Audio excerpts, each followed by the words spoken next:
नमस्कार दोस्तों, मेरा नाम है विक्रम। आप देख रहे हैं चैनल ले पंगा। तो चलिए शुरू करते हैं। दोस्तों, आप जैसा कि आप पिछली वीडियो में हमने बिजनेस चैप्टर शुरू किया था, आज हम सेकंड पार्ट वीडियो का करने जा रहे हैं।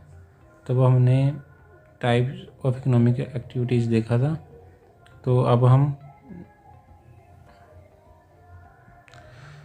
हम तीनों का डिफरेंस देखेंगे, तीनों में क्या डिफरेंस है। तो देखिए, डिफरेंस करते हैं हम। तो सबसे पहले हम डिफरेंस करेंगे बिजनेस, प्रोफेशन और एम्प्लॉयमेंट का।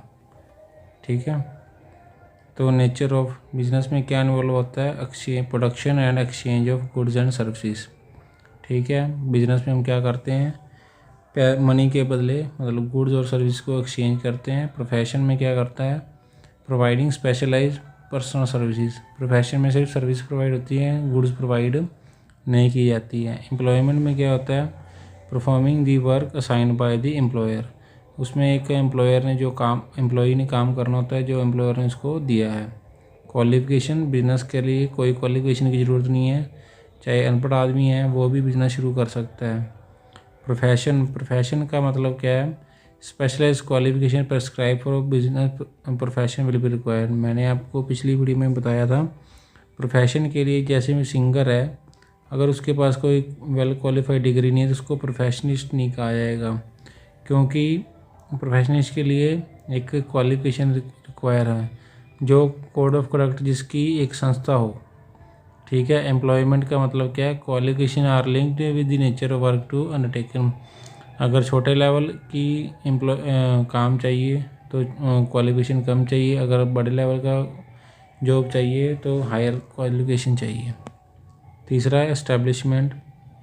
बिजनेस को चलाने के लिए काफ़ी लीगल फॉर्मेलिटीज़ को फॉलो करना पड़ेगा इफ़ रिक्वायर्ड। ठीक है। कुछ बिजनेस चलाने के लिए लीगल फॉर्मेलिटीज़ के लिए ज़रूरत नहीं पड़ती, लेकिन कुछ बिजनेस को चलाने के लिए लीगल फॉर्मेलिटीज़ को फॉलो करना पड़ता है। मेंबरशिप और प्रोफेशन में क्या आएगा? Membership of a professional body is needed. ठीक है। तो मेंबरशिप का होना बहुत ज़रूरी है। अगर ठीक है, जैसे अगर MBBS का डॉक्टर बनना है तो मेडिकल काउंसिलिंग ऑफ इंडिया की मेंबरशिप चाहिए। उसी तरह अगर लॉयर बनना है तो इंडियन काउंसिल मेंबरशिप होना ज़रूरी है। ठीक है। तो इस तरह से प्रोफेशनलिस्ट कहलाने के लिए मेंबरशिप का होना ज़रूरी है। एम्प्लॉयमेंट क्या होगा? Appointment will be sufficient to be take. ठीक है। अपॉइंटमेंट अगर एम्प्लॉयर ने उसको रख लिया है तो इतना ही काफ़ी है एम्प्लॉई के लिए। नेक्स्ट है investment are needed as per the nature and scale of the operation. ठीक है। इन्वेस्टमेंट मतलब पैसा कितना लगाना पड़ेगा, ये तो आपके type of business, size of business के ऊपर डिपेंड करता है। नेक्स्ट है प्रोफेशन का मतलब क्या है? Some investment are needed to be setup office. ठीक है। प्रोफेशन चलाने के लिए आपको एक कुछ ना कुछ अमाउंट की ज़रूरत पड़ती है, लेकिन हो सकता है बिजनेस के कंपैरिजन में ज़्यादा भी हो सकता है, बिजनेस के कंपैरिजन में कम भी हो सकता है। एम्प्लॉयमेंट के लिए नो इन्वेस्टमेंट। ठीक है। इसमें के लिए कोई भी इन्वेस्टमेंट की ज़रूरत नहीं होती। ठीक है। अगर आप अनपढ़ हो तो आपको गेट कीपर की अगर नौकरी मिलती है तो आपकी कोई इन्वेस्टमेंट नहीं है उसमें।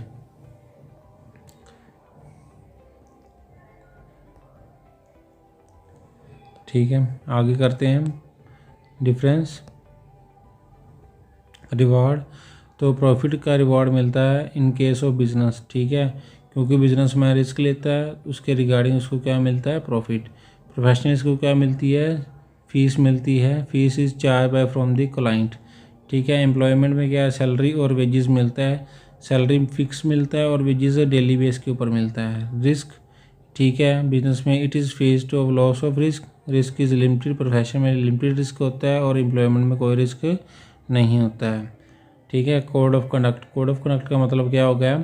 It may follow the code of conduct devised by the business और the trade association. Code of conduct का मतलब क्या है? जो एथिक्स और रूल्स को फॉलो कर किया जाता है। ठीक है।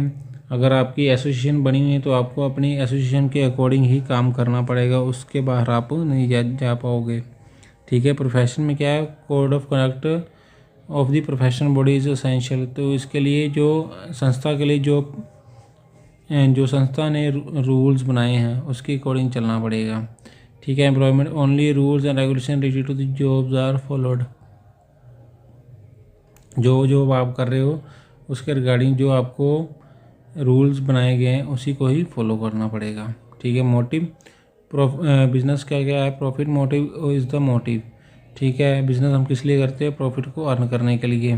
प्रोफेशनलिस्ट किस लिए काम करते हैं, service of the society for earning income और फीस ऑफ द मोटिव। और एम्प्लॉयमेंट हम किस लिए करते हैं, सैलरी और वेज अर्न करने के लिए। Transfer of interest, transfer possible with some formalities. Business को हम ट्रांसफ़र कर सकते हैं, ठीक है, लेकिन कुछ फॉर्मेलिटीज़ को पूरा करना पड़ेगा। बिजनेस प्रोफेशन को हम ट्रांसफ़र नहीं कर सकते। ठीक है। अगर एक आदमी डॉक्टर है तो अपने बेटे को वो अपना प्रोफेशन ट्रांसफ़र नहीं कर सकता, ये तो उसकी चॉइस है, उसको क्या करना है। ठीक है। एम्प्लॉयमेंट में भी हम इसको अपनी खुद की जिम्मेवारी किसी और को सौंप नहीं सकते हैं। नेक्स्ट है business is an economic activity. ठीक है। बिजनेस एक क्या है, इकोनॉमिक एक्टिविटी है। ठीक है। फॉलोइंग रीज़न के कारण, जैसे कि एक प्रॉफिट मोटिव, तो बिजनेस हम किसी लिए करते हैं, mainly earning profit. Creation of utility, utility का मतलब क्या होता है हिंदी में या इंग्लिश में, इसका क्या मीनिंग होता है, want satisfaction power of commodity. Want satisfaction power, want satisfaction power, ये आप लोगों ने इकोनॉमिक्स में भी पढ़ा होगा यूटिलिटी। ठीक है। तो उसमें आपको मीनिंग क्लियर हो गया होगा। तो यूटिलिटी अलग अलग तरीके की होती है। फर्स्ट है form utility, when raw material converted into finish goods it is a creation of form utility. ठीक है। अगर जैसे हमने रुई को धागे में कन्वर्ट कर लिया तो एक टाइप चेंज होगी, रुई से धागा बन गया तो एक यूटिलिटी इसकी चेंज होगी। रुई अलग पर्पज़ के लिए यूज़ होगी और धागा अलग पर्पज़ के लिए यूज़ होगा। ठीक है। तो ये वांट सेटिस्फेक्शन पावर है, अपनी ज़रूरतों को पूरा करने की शक्ति रखती है जो चीज़। ठीक है। नेक्स्ट है place utility, when goods are transported from one place to the production to the consumption. देखिए पेप्सी और कोका कोला हर जगह अवेलेबल है, तो इसमें कौन सी यूटिलिटी क्रिएट हो रही है, प्लेस यूटिलिटी। कौन सी यूटिलिटी क्रिएट हो रही है, प्लेस यूटिलिटी। ठीक है। मतलब हर चीज़ हर जगह अवेलेबल है। नेक्स्ट है टाइम यूटिलिटी।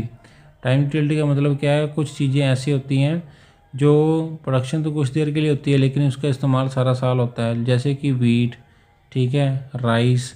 ठीक है। ये 6 मंथ की प्रोडक्शन है लेकिन इस्तेमाल सारा साल होती है। Next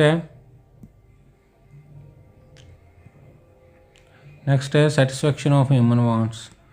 satisfaction of human wants का मतलब क्या है, a business aim to be satisfy human wants, goods and services are supported to meet human needs. ठीक है। तो बिजनेस का मेन मोटिव क्या है, ह्यूमन वांट्स को पूरा करना ताकि वो अपना प्रॉफिट को अर्न कर सकें। नेक्स्ट है exchange of goods and services. Economic activity aim to earn by exchange of goods and services. Business activity result in sale consumption of goods and services. ठीक है। तो इसमें हम क्या करते हैं, exchange of goods and services. Business में हम गुड्स और सर्विसेज को एक्सचेंज करते हैं, ठीक है, फॉर मनी। ठीक है। तो नेक्स्ट हम करेंगे ऑब्जेक्टिव्स ऑफ बिजनेस।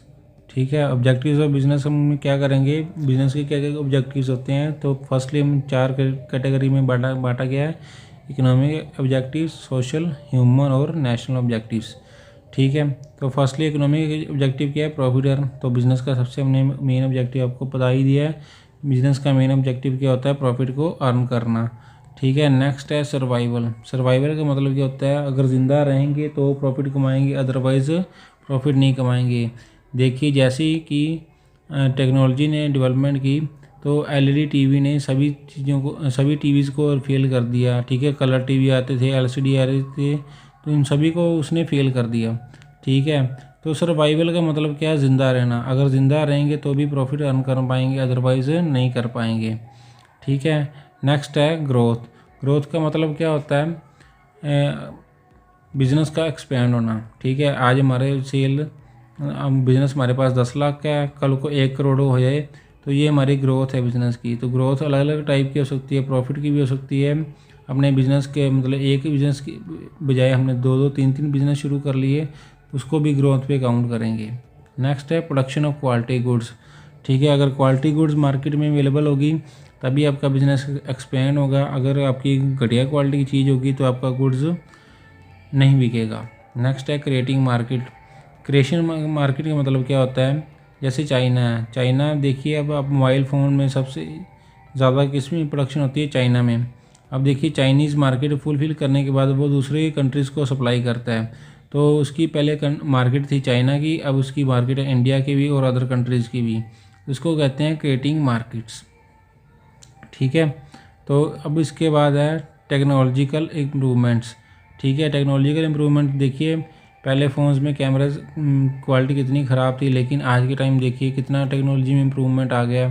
फ़ोन में हर चीज़ की सुविधा अवेलेबल है। ठीक है, चाहे आपने किसको फ़ोटोज़ भेजनी है, ठीक है, वीडियोज़ भेजनी है, सॉन्ग्स भेजने हैं, तो ईज़िली भेज सकते हैं। तो इसके लिए क्या है, देखिए बिज़नेस का मेन मोटिव क्या है, टेक्नोलॉजी को इम्प्रूव करना। ठीक है, इनोवेशन का मतलब क्या है, कुछ नई चीज़ को इन्वेंट करना। ठीक है, कुछ नई चीज़ों को, जैसे पुराने टाइम में मशीन्स पुराने ओल्ड फैशन की थी। ठीक है, उसको नई चीज़ों को इनोवेटिव करके उसको इम्प्लीमेंट करना। व्हेन न्यूअर और better methods of trading various functions used to be better result. ठीक है, देखिए अब मैंने आपको एग्जांपल दी थी टीवी की। ठीक है, पहले ब्लैक एंड वाइट टीवी चला, फिर कलर। ठीक है, फिर क्या आ गया, ये एक तरह की इनोवेशन है।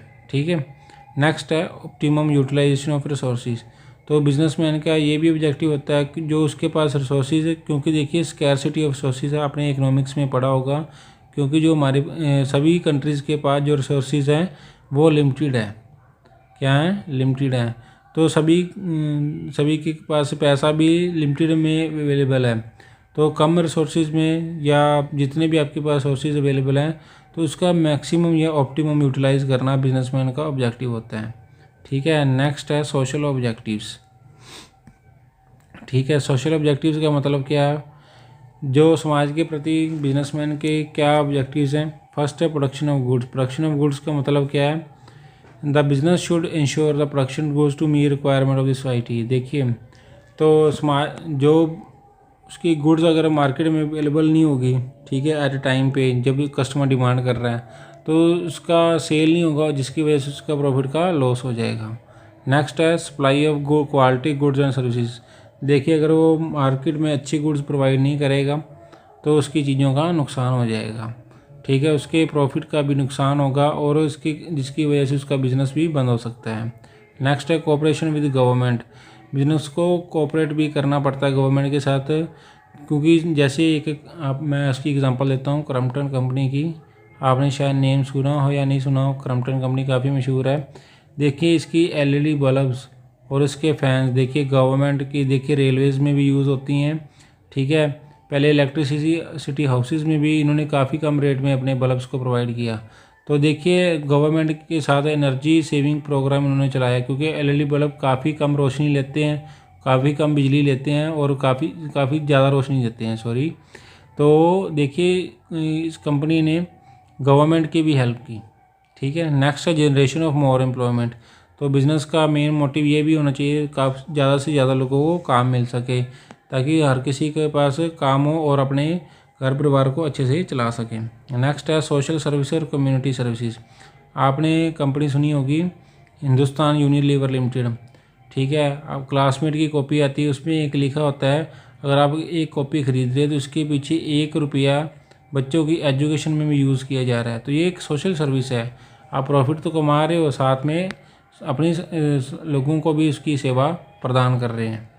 ठीक है, नेक्स्ट है अवॉइडिंग एनवायरनमेंट पोल्यूशन। तो बिजनेसमैन का ये भी ऑब्जेक्टिव होना चाहिए भी, जो मेजर प्रॉब्लम आजकल एनवायरनमेंट में आ रहे हैं वो पोल्यूशन की वजह से हो रहे हैं, एयर, नॉइस। ठीक है, वाटर पोल्यूशन। देखिए फैक्ट्रीज अपना जो वेस्ट मटेरियल है वो नहरों में, नदियों में बहा देते हैं, जिसकी वजह से एनवायरनमेंट का काफ़ी नुकसान हो रहा है। ठीक है, तो बाकी के 2 ऑब्जेक्टिव है मैं आपको नेक्स्ट वीडियो में बताऊंगा, क्योंकि लेक्चर ज़्यादा बड़ा हो जाएगा तो आपको भी बोरिंग लग रहा होगा। ठीक है, अगर मेरे द्वारा दी गई वीडियो आपको अच्छी लगी हो तो वीडियो को लाइक कीजिए, शेयर करिए और चैनल को सब्सक्राइब कीजिए अगर आप नए हैं तो अगर आपका कोई डाउट है या कोई वर्ड का मीनिंग आपको समझ में नहीं आ रहा तो आप मुझसे कमेंट में पूछ सकते हैं। जय श्री राम।